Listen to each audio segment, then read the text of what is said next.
Et on reçoit notre première invitée, Elisabeth de Fédot. Bonsoir. Bonsoir. Avant même de vous présenter une question, est-ce que vous avez prévu quelque chose ce soir pour la Saint-Valentin? Je vais aller tester le dessert des amoureux quand même. Oui.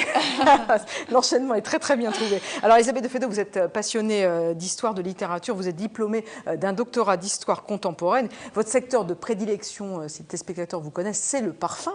Vous avez une formation olfactive, c'est ça? Oui. On dit ça comme ça, on dit ça comme ça. Et vous êtes d'abord en plateau, on va parler des parfums avec vous, mais d'abord vous êtes en plateau pour parler justement du dessert de la Saint-Valentin que vous avez mis en place. On peut appeler ça aussi une émulsion. Racontez-nous un peu l'histoire de ce dessert. En fait, l'histoire de dessert... On peut déguster ce soir et les autres soirs. Exactement. Donc, l'histoire de ce dessert est née au moment où je travaillais sur l'ouvrage. Donc, j'écrivais l'histoire du parfumeur de Marie-Antoinette. À l'époque, les parfumeurs étaient aussi des épiciers qui vendaient des mets de luxe comme le thé, le café, le chocolat. Et comme à l'époque, on parfumait son chocolat, on avait différentes recettes pour le parfumer. La reine Marie-Antoinette, par exemple, aimait beaucoup à la lavande ou à la violette. Et puis, les libertins, eux, ils avaient une idée un peu différente. Je vous coupe, mais les libertins, quelle est la définition pour vous d'un libertin à l'époque de Marie-Antoinette? Est-ce que c'est la même définition que l'on a aujourd'hui du libertin? Alors, le libertin, oui, c'était d'abord un mouvement philosophique avant d'être une façon de vivre, mais le libertin, comme son nom l'indique, c'est celui qui revendique la liberté dans toutes ses dimensions, et notamment par rapport à l'art de vivre. Donc, il mettait un extrême raffinement, si vous voulez, dans toute la sensorialité de la vie. Et du coup, évidemment, sexuellement aussi, ils avaient des libertés. Et le but était de ce plaisir de jouir, en fait, ce plaisir de vivre. Et ce plaisir aussi, donc, du coup, gustatif. Absolument, avec un décloisonnement des sens. Donc, finalement, quand on boit ce chocolat, on ne sait pas si on boit un parfum ou si on mange un goût. Enfin, on est complètement à la lisière, en fait, entre les sens. Donc, ce dessert est à base de chocolat, mais pas que. Alors, c'est un chocolat très dense, de cacao, en fait, plutôt on dirait un cacao amer, et qui va être parfumé, comme on le faisait à l'époque, avec du musc, de l'ambre gris et une triple vanille pour adoucir le palais. C'est quoi une triple vanille? Et c'est une vanille très concentrée. D'accord. Voilà. Donc, c'est que des arômes aphrodisiaques, évidemment. Donc, l'idée était de le retravailler avec la modernité de notre époque. Et c'est pour ça qu'on est parti sur une idée d'émulsion. Et pour redonner cette idée de chocolat qui était plutôt un expresso à l'époque, vraiment un cacao très dense. Et puis également, je travaille avec un aromaticien qui a formulé cet arôme comme un parfum, avec vraiment toutes ces notes qui se décomposent en bouche et qui donnent ce raffinement extrême que les libertins avaient à l'époque. Et parmi les libertins, on avait quand même le roi Louis XV qui aimait le déguster avec Madame de Pompadour. Voilà, c'était leur rituel amoureux. Oui. Alors expliquez-nous, donc ça c'est l'émulsion, expliquez-nous les petits gâteaux, les amaretti qu'on plongeait dans cette émulsion. Alors en fait, à l'époque, alors vous savez, le libertin, c'est quand même celui qui revendique la liberté, et notamment il y avait un geste qui n'était pas très élégant pour l'époque, qui était de tremper. Donc évidemment, eux aimaient tremper les choses, c'était plein de suggestions, et ils trempaient un macaron à l'ancienne. Donc c'est pas les macarons type la durée, c'est des macarons comme des amaretti en effet. C'est sec en fait. C'est sec, exactement, que Catherine de Médicis avait apporté la recette en France au moment de sa venue. Et donc, ils trempaient un macaron parfumé au musc dans leur chocolat. Alors, comme là, on ne peut plus utiliser le musc comme à l'époque, du coup, on l'a parfumé au bleuet pour des questions d'éthique essentiellement. Et donc, oui, parce que en fait, le musc, c'est un peu compliqué à vous expliquer tout ça, mais il faut tuer l'animal pour récupérer voilà, ces précieuses poches de musc. Donc aujourd'hui, c'est pas terrible, donc on le reconstitue avec la synthèse, mais sur le plan aromatique, c'est pas quelque chose qu'on utilise aussi facilement. Donc du coup, il fallait trouver un substitut et on a décidé de le parfumer avec du bleuet. Le bleuet qui était une fleur qui poussait, une fleur champêtre qui poussait au petit Trianon. Et on sait que Marie-Antoinette aimait beaucoup ce motif puisqu'elle l'avait commandé pour son service de Sèvres dit au Barbeau. Donc on trouvait, voilà, c'était un petit clin d'œil encore une fois à l'histoire. Donc c'est un dessert aphrodisiaque? Alors oui, écoutez... on va dire que oui. Et où est-ce qu'on peut le trouver ce dessert? Parce que vous avez travaillé avec on a vu quelques images du dessert, vous avez travaillé avec un chef cuisinier de Versailles. Voilà, alors du coup, ce qui était amusant, c'était de le refaire. On l'a refait à quelques reprises, on l'a refait notamment avec, à l'époque de Gérardmer au Trianon Palace. place. Et puis là, c'était de refaire à nouveau avec la modernité la vision d'un chef d'aujourd'hui. Et donc, je me suis associée avec Franck Paulmier, qui est le chef de Via Veneto à Versailles, rue de Satory. Et donc ce soir, en exclusivité et uniquement pour un soir, peut-être après aussi, on ne sait pas, mais en tous les cas, ce soir, vous pouvez le déguster chez Via Veneto. D'accord, et donc il y aura les petits macarons. Voilà, le macaron rouge, parce que c'est la Saint-Valentin. Oui, macaron rouge avec une petite fleur de bleuet, on pourra déguster ça. Exactement, c'est un dessert à partager. À partager. Oui. Oui. J'ai cru savoir qu'il y avait 7 macarons. Enfin, voilà. C'est présenté avec 7 macarons. Voilà. Et le dernier macaron doit être partagé à 2. Enfin, bon. Exactement. Après, c'est tous les jeux. Ça va être chaud à Versailles. Il va peut-être y avoir une courbe de natalité qui va augmenter. On va suivre ça, mais ça va être en tout cas assez chaud. On va continuer à parler avec vous de la Saint-Valentin, surtout des parfums. Est-ce que vous avez un souvenir, vous, de Saint-Valentin un peu étonnante? Pas de souvenir en particulier. C'est pas facile quand on pose ce genre de questions. Non, c'est vrai parce qu'il y en a pas mal. Moi, je dirais que la Saint-Valentin, ça peut être aussi tous les jours. Donc, c'est mieux d'ailleurs quand c'est tous les jours. Et c'est mieux quand c'est tous les jours. On dit ça aux messieurs, c'est bien la Saint-Valentin tous les jours. Voilà. Les fleurs, il ne faut pas y penser seulement que le 14 février. Exactement. Il ne faut pas attendre le 14 février pour se faire des petits présents. Je trouve qu'il faut entretenir la flamme. Alors en tout cas, pour entretenir la flamme, il y a un chef d'entreprise qui a une idée plutôt originale. Nicolas Garot, bonsoir. Bonsoir. Voilà, bonsoir. Vous êtes chef d'entreprise spécialisé dans les déclarations d'amour vraiment inédites. Et on se dit qu'en ce 14 février, vous devez être surbooké. Effectivement, c'est une date particulière. J'aide les hommes en fait à déclarer leur flamme de manière spectaculaire. Donc en proposant une trentaine de scénarios pieds en main qui permettent de sortir le grand jeu. Oui, alors, et dans les Yvelines, vous avez 2 scénarios particuliers. On peut déclarer sa flamme au bord d'un avion, avec un avion, depuis l'aérodrome de Toussus-le-Noble, et puis aussi avec des bougies, ça c'est au Vaux-de-Cernay. Alors parlez-nous d'abord de l'avion. On peut réserver un avion et puis mettre une super banderole, je t'aime, par exemple. C'est plus que ça, c'est encore plus fou que ça. En fait, on vient chercher les amoureux en voiture de luxe pour les amener à Toussus-le-Noble, sur l'aéroport. Ensuite, il y a tapis rouge, bouquet de fleurs, champagne. Les amoureux prennent place dans l'avion pour une petite balade. Et puis, en plein vol, on enclenche dans la cabine de l'avion une chanson qui est importante pour le couple. Et au même moment, il y a un deuxième avion qui surgit près de l'avion des amoureux. Et sur les ailes de l'avion, il y a le message d'amour qui est gravé. Et comme ça, les 2 avions dansent dans le ciel en musique pendant quelques minutes. Oh, c'est magnifique, c'est très joli. Qui fait appel à vous, plutôt les messieurs ou les dames? On se dit que c'est plutôt Alors, les on reste messieurs. dans les traditions, mais 90% des personnes qui font appel à mes services pour déclarer leur flamme de manière spectaculaire sont des hommes. D'accord. Ça veut dire que les femmes sont moins romantiques ou c'est qu'en fait... Non, pas forcément. En fait, les femmes attendent une belle déclaration d'amour. C'est un petit peu le mythe du prince charmant qui se transforme en réalité le jour de la déclaration d'amour ou de la demande en mariage. Donc, c'est vrai qu'il est important pour les hommes de pouvoir réussir leur déclaration d'amour. Et là, vous avez beaucoup de demandes alors? Ouais, c'est une date particulière, oui, c'est vrai, vous parliez de l'abbaye des Vaux-de-Cernay, c'est vrai qu'il y a un joli scénario aussi qui permet d'afficher, lorsqu'on arrive à l'abbaye en pleine nuit, des centaines de bougies qui composent le message d'amour sur une vingtaine de mètres de large, donc c'est toujours très romantique et très original. Oui. Alors on se doute que ça te coûte un peu cher, non? Alors ça commence à 290 € pour une colombe qui viendrait délivrer un message d'amour à l'être aimé. Ça peut monter jusqu'à 15 900 €. Faut pas qu'elle se trompe d'amoureux, la colombe, d'amoureuse la colombe. Oui, c'est pas de souci. Bien sûr, mais on peut monter jusqu'à 15 900 € pour qui voudrait carrément déployer une patrouille aérienne qui dessine dans le ciel un immense cœur en fumigène. Moi, je lance un appel personnel. Moi, ça me plairait bien une patrouille dans le ciel. Et alors là, par exemple, sur l'avion, depuis l'aérodrome de Toussus-le-Noble, il faut compter combien, par exemple? Alors c'est un scénario un peu spectaculaire, donc il coûte 3 990 €. C'est pareil, on déploie les gros moyens. Ah oui, il faut être quand même sacrément amoureux. Ça l'impressionne avec Ah oui. Ah oui, mais j'ai croisé tout à l'heure dans un studio de radio un homme un peu stressé parce que il était en train de booker ses places de théâtre. Il fallait qu'il réserve un bouquet de fleurs à envoyer. Et puis le restaurant, je dis bah dis donc, drôlement, elle en a de la chance. Elle me dit mais moi j'ai pas le choix, sinon elle me largue. Donc je suis...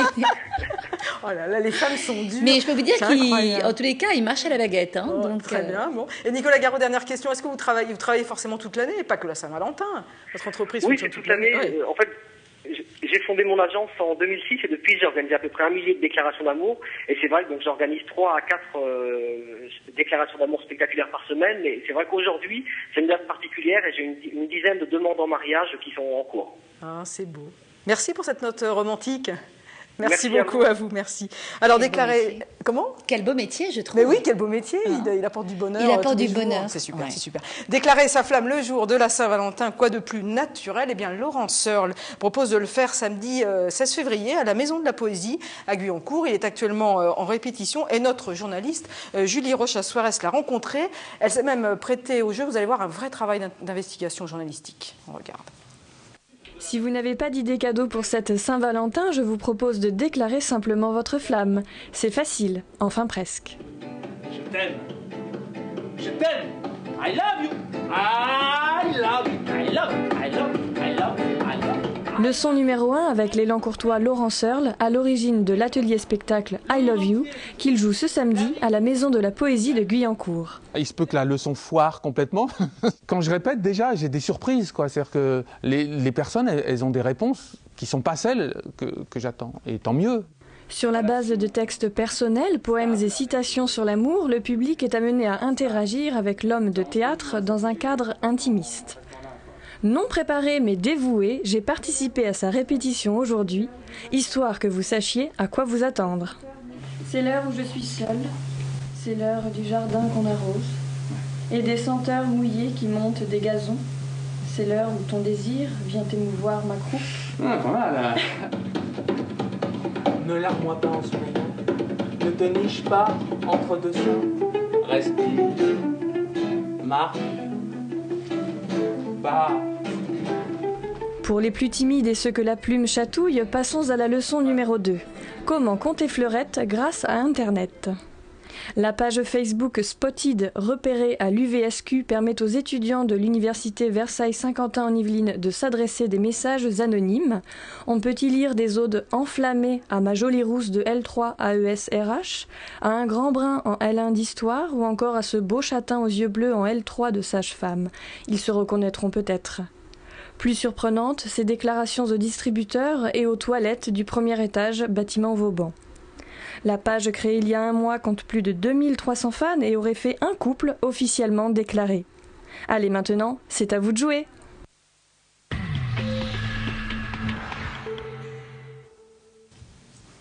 Et toujours en plateau avec Elisabeth de Fédot. Ça, c'est drôle, cette façon de communiquer par Facebook.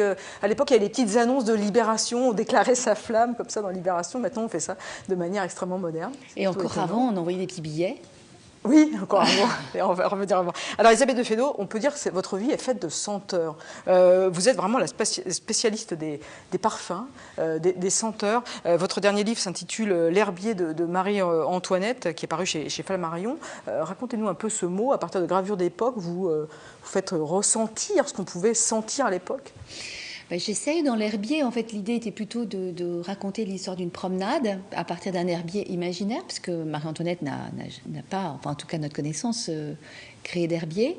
Donc à partir de toutes les plantes qui existaient à Petit Trianon à l'époque de Marie-Antoinette, j'ai voulu faire une promenade qui soit une promenade sensorielle. Donc finalement, comme le jardin au XVIIIe, c'est le jardin de l'homme sensible, c'est-à-dire qu'on va se prolonger dans son jardin, on trouve également du réconfort au travers de la nature. Eh bien, cet herbier est composé par des promenades, donc les plantes sont rassemblées selon les lieux où elles se trouvent, ou plus exactement où elles se trouvaient, parce que certaines n'y sont plus. Et puis, moi, j'en profite pour raconter des histoires d'odeurs et de parfums, et puis aussi de beauté, puisque toutes ces plantes étaient souvent utilisées également en cosmétique. Pour raconter des histoires de parfums sur des plantes qui n'existent plus? Parce qu'en fait, à l'époque, quand même, moi, j'ai des petites astuces, quand même. J'ai des archives qui me racontent justement l'utilisation de ces plantes. On les retrouve dans la palette du parfumeur. Donc, à partir de là, je remonte le fil. Vous êtes surtout connu pour un livre qui s'appelle Parfum, en fait, où vous racontez vraiment l'histoire du parfum quasiment du Moyen-Âge jusqu'à nos jours. C'est le livre paru chez Lafon, collection bouquins. Oui, tout à fait. C'est Histoire, dictionnaire, anthologie. Donc il y a une partie, c'est sur l'épopée. J'ai appelé l'épopée parce que pour moi, l'histoire du parfum, c'est un souffle qui accompagne l'histoire des hommes, depuis l'origine jusqu'à nos jours. Donc, partant des sentiments des émotions les plus proches de nous, comme celle de l'intimité, l'intériorité, jusqu'aux plus lointaines de notre être, comme celle de la modernité, je raconte l'histoire du parfum. Mais qu'est-ce qui vous a donné envie, vous, de vous intéresser au parfum ? Je pense qu'en fait, vous savez, il y a des choses, des phénomènes comme ça qui nous habitent depuis toujours, et puis on en prend tout d'un coup un jour conscience. Et moi, j'ai vécu dans une famille où on se plaignait souvent de son odorat, parce que visiblement l'odorat était assez développé chez ma mère, chez ma grand-mère. J'ai toujours vu ma grand-mère qui a été élevée en Tunisie, qui cuisinait beaucoup, qui ne goûtait pas ses plats, mais qui les sentait. Elle travaillait beaucoup la pâtisserie, elle l'associait beaucoup avec des saveurs assez fortes. Voilà, comme la fleur d'oranger, elle utilisait aussi les épices. Donc tout ça, ça vous baigne. Je la voyais toujours, elle avait une armoire qu'elle appelait sa Tunisie, où quand elle l'ouvrait, on y trouvait des dattes, des olives, mais aussi des petites concrètes de jasmin. Donc il y avait toutes ces odeurs qui me berçaient depuis l'enfance, mais sans en prendre conscience. Et puis en parallèle de ça aussi, j'ai fait de la musique, beaucoup de piano, et j'aurais bien aimé... Donc vous avez les sens quand même très développés. Oui. De fait. Voilà, de fait. Et puis en même temps, le piano, c'était pas non plus très sérieux pour en faire véritablement une activité. J'étais certainement pas assez douée non plus pour ça. Et du coup, je me suis engagée après des classes préparatoires à la Bruyère, à Versailles, donc vers l'histoire, puisque j'aimais tout. J'aimais toutes les disciplines. J'aime beaucoup la littérature, la philo, les langues. Et finalement, n'arrivant pas à choisir, un de mes professeurs m'avait dit prends l'histoire, parce que finalement, l'histoire, ça couvre plein de domaines. Tout. Voilà. Et tu vas ouais. utiliser toutes ces disciplines pour comprendre l'histoire des hommes. Et je crois que c'est ça qui m'intéresse le plus, c'est de comprendre finalement l'histoire de l'être humain. Donc voilà. Et puis, peu à peu, le parfum est revenu très fortement. Tout d'abord avec une rencontre olfactive. À 16 ans, ma mère m'avait emmenée pour choisir mon parfum de grande dans une bonne parfumerie de Versailles. Et puis, la parfumeuse me proposait des choses pour mon âge, donc type Caline de Patou, Cristal de Chanel, etc. Bon, il n'y avait rien qui m'interpellait particulièrement. Et puis, c'est vous qui avez choisi votre premier parfum à 16 ans? Oui, enfin, maman m'avait dit qu'il fallait que c'était l'âge de porter un parfum, un petit peu pour se constituer sa trace. Et c'est comme un rituel de féminité, le parfum, finalement. On entre dans le parfum. C'est aussi la preuve d'une grande maturité, parce qu'à 16 ans, il faut pouvoir avoir les sens suffisamment développés pour, d'un seul coup, s'accrocher à un parfum. Oui, je peux vous dire qu'aujourd'hui, les jeunes filles, elles sont très développées quand même dans leur sens, parce qu'elles utilisent tellement de parfums dès l'âge de 11-12 ans qu'à 16 ans, à l'époque, peut-être, oui, c'était... Mais quand je vois aujourd'hui les jeunes filles, je me dis que 16 ans, j'étais vraiment déjà une retardée. Donc vous avez votre premier parfum? Alors, premier parfum... Qui vous est resté après ou... Ah, mais complètement, je le porte toujours, parce qu'en fait, ce parfum, quand je l'ai senti, bon, déjà, le nom m'a interpellée. Je trouvais ça tellement romantique comme nom que j'ai voulu le sentir, je l'ai senti, et là, c'était une vague qui m'emporte. Parce que j'ai envie de dire, on a quand même des parfums en fonction des âges. L'évolution de la vie. Non, vous avez le même parfum qu'à 16 ans. Bon, de temps en temps, j'ai un peu butiné ailleurs, mais si vous voulez, c'est vrai que je reste fidèle parce que je l'appelle toujours ma pantoufle de verre. C'est-à-dire qu'à la fois, c'est confortable et en même temps, j'ai l'impression que ça vous transforme, ça vous donne... C'est ça, le parfum aussi, c'est une parure invisible qui vous conforte, qui vous donne une forme de confiance en soi, une envie de séduire aussi. C'est important, donc, le jour de la Saint-Valentin, d'avoir le bon parfum. Oui, tout à fait. Elisabeth Fédon va marquer une courte pause. Nous sommes allés dans les rues de Saint-Quentin pour demander aux habitants quelle était leur senteur préférée. Plus tout ce qui est sport, moi, c'est tout ce qui est un peu plus genre musc. Moi, c'est des parfums légers, c'est plutôt du muguet, des choses comme ça. Le côté un peu fleuri et poivré. Plutôt quelque chose de subtil. Voilà, je n'aime pas ce qui est trop fort. Voilà. Et ce qui peut incommoder les autres, d'ailleurs. Sucré, agréable. Un peu poivré, un peu fruité. Plus subtil que fort, c'est plus agréable quand même à l'odeur, ça fait moins agressif, on va dire. La rose, j'aime bien. Et puis, je sais pas d'autre. La vanille aussi, c'est très bien. J'aime bien tout ce qui est fraîcheur, qui fait un peu sportif, j'aime bien tout ça. Alors, vous savez que les hommes aiment bien le poivré, forcément, ils aiment les odeurs un peu fortes. Oui, je trouve qu'ils ont... ils répondent parler, bien. Ils parlent bien, ils utilisent un vocabulaire très approprié. C'est bien, messieurs, vous avez bien répondu. Quel conseil, justement, on pourrait donner pour bien choisir un parfum? C'est quelque chose de très personnel. Mais malgré tout... Je pense que c'est difficile d'offrir un parfum à quelqu'un quand on ne le connaît pas bien.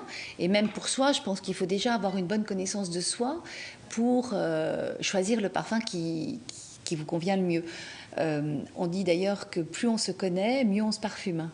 Donc, on va de plus en plus vers vraiment ce qui nous ressemble. Mais alors, le pire, c'est que des fois, on peut aimer un parfum. Le problème, c'est que la peau ne peut ne pas l'apprécier. Le parfum n'a pas la même, odeur ou senteur en fonction de la peau. C'est impitoyable, ça. Il y a des peaux qui absorbent très bien les parfums. Et puis, on peut aimer un parfum et puis on va le porter. Vous savez, le parfum, sont des molécules. Donc, ces molécules, elles vivent sur votre peau. Et puis, notre sens de l'odorat, qui est relié à la partie la plus archaïque de notre cerveau, c'est-à-dire qu'on appelle la partie limbique, va envoyer des signaux qui nous ramènent vers nos souvenirs. Donc à la fois nos souvenirs et nos sensations physiques, agréables ou désagréables. C'est pour ça que, par exemple, on peut aimer un parfum comme ça, on va le porter, et puis finalement, sur la peau, il va vivre, il va révéler d'autres senteurs, d'autres notes, comme on dit, et ces notes-là vont entrer en relation avec, justement, toute cette partie limbique, et nous créer le goût ou le dégoût. Donc en fait, pour aller acheter un parfum, il faut mieux aller avec la personne. Alors, il faut mieux aller avec la personne, puis moi, je donne toujours un conseil qui n'est pas très commercial, c'est qu'en fait, je leur dis, prenez des échantillons. Parce que surtout, n'achetez pas un parfum sur un coup de tête. C'est-à-dire que quand vous l'essayez en parfumerie, vous n'êtes que sur les notes de tête qui vont durer à peu près une demi-heure. Mais ensuite, vous avez bien d'autres accords qui se révèlent. Et peut-être que justement au cours de la journée, il y a certains de ces accords que vous n'aimerez pas du tout. Ou qui auront, avec votre système neurologique pratiquement, des interactions parfaitement négatives. Donc c'est pour ça qu'il faut prendre son temps pour choisir un parfum. Et puis, il y a des... Vous savez, Mozart disait toujours qu'il faut rechercher les notes qui s'aiment. Et en parfumerie, c'est un peu la même chose. Vous parliez de la peau tout à l'heure. Eh bien, il y a des peaux qui vont très, très bien faire vivre un parfum et d'autres peaux pas du tout. Donc, il faut... Qui vont éteindre même le parfum. Qui vont l'éteindre, exactement. Donc, c'est pour ça, essayez le parfum, prenez des échantillons, vivez avec. Et si vraiment vous êtes bien, vous vous sentez bien, à ce moment-là, adoptez ce parfum. J'ai quand même l'impression, vous allez me dire si j'ai raison ou tort, que les parfums accrochent moins bien la peau. Non, avec les années. Je sais pas. Ou alors c'est ma peau qui a changé. Je parle d'expérience personnelle, c'est pour ça. Alors c'est vrai qu'aujourd'hui, on a des composants qu'on retire, qu'on rajoute. Oui, il y a des composants qu'on ne peut plus utiliser, notamment tous ces composants justement qui sont très liés à la peau. Mais il n'y a pas que ça. Il y a aussi le fait que quand vous, si vous voulez, l'odorat à l'origine, primitivement, c'était le sens du danger chez l'être humain, comme chez tous les mammifères. Donc on sentait, quand on disait je le sens pas, aujourd'hui on le dit toujours, c'était que en fait l'homme avait l'alerte du danger par une odeur qui était inconnue. Ce qui est aussi le fait, c'est que tout ce qui est nouveau, olfactivement, va déclencher davantage de peur que de confiance. Et donc, une fois que vous avez un parfum, votre cerveau l'a parfaitement adapté le fait que c'était votre parfum. Donc vous avez l'impression de ne plus le sentir, mais les autres continuent de le sentir. Donc c'est ça qu'il faut faire attention à ça, parce que quelquefois les personnes se reparfument en disant « mais moi je le sens plus ». Mais non, le voisinage le sent. Et après ça peut incommoder. Et après, comme disait le monsieur... C'est ce qu'on appelle cocoter. Cocoter un peu trop fort. Ce n'est pas très agréable de cocoter. Dernière question sur l'odorat. Est-ce que c'est un sens qui se perd avec les années qui avancent, comme l'ouïe, comme la vue ou comme le goût? Eh bien justement, non. Justement, non. C'est un des sens qui reste le plus stable pendant toute la vie.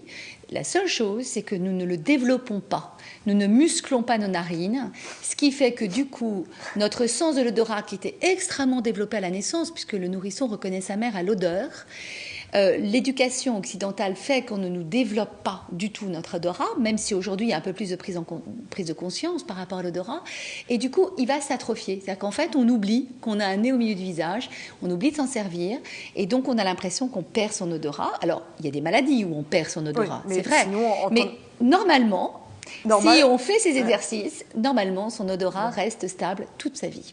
Merci Elisabeth Merci à vous pour tous ces renseignements. Donc, alors pensez donc à muscler vos narines, c'est ça? Exactement. Alors on va bien respirer bien fort. Et pour être complet sur la question, si vous êtes intéressé au parfum, une conférence sur l'histoire de la parfumerie de l'Antiquité à nos jours se déroule le mercredi 20 février à l'Osmothèque de Versailles. Bonne Saint-Valentin à vous. Oui, vous aussi. Et puis un autre sujet pour continuer cette suite, on va parler économie. C'est la chronique éco du jeudi.